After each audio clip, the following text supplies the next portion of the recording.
Yan, dahilan ng paglusot ng clutch, mahirap ikambyo, tapos nakakambyo siya, tapos maya maya nawawala, umiipit yung kambyo, lumalambot, mahirap yung atras, mahirap kambyo yung atras, ganun. Ito yung problema, oh. Ayan, butas na yung repair kit nya, yung cap, yung rubber cap nya, ayan, butas. Kaya pag nakapasok dito yan, pag press niya ng gano'n ng brake fluid, hindi niya ma-press ng solid yung brake fluid, lumulusot dito sa punit. Kaya pag apak mong gano'n, medyo okay pa siya. Tapos pag galaw nito nung medyo bumitaw ka ng konti, lulusot na siya. Ngayon mag-iipit na yung kambyo mo, dahil lumulusot yung brake fluid niya, hindi niya maipit yung brake fluid na mag-press doon sa operating clutch sa ilalim, magtulak doon sa may push rod, sa may clutch fork.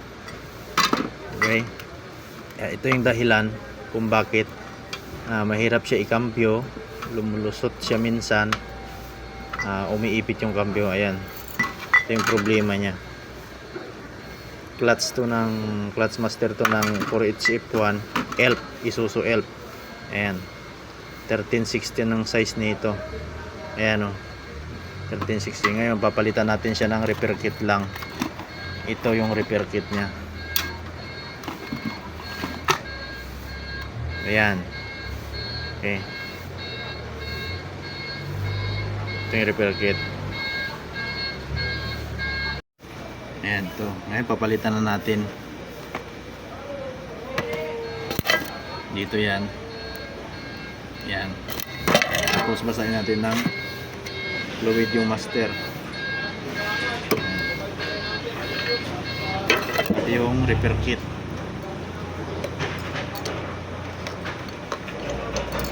Ayan, tsaka natin siya ipasok.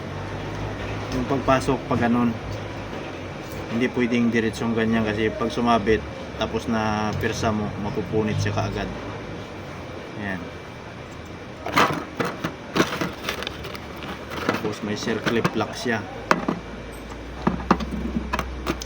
malambot lang.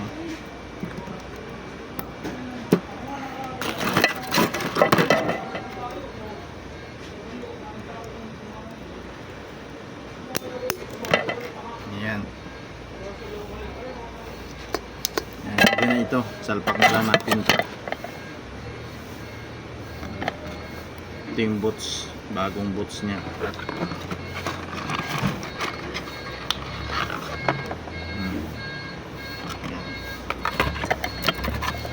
Ayan, napapansin nyo, napupunit ito dahil sa dumi. Yung brake fluid kasi pag tumagal nagdudumi, umiitim sa reservoir, kaya nililinis din yung reservoir nya pag pinalitan natin ng ganito. Palit din ng fluid, brake fluid.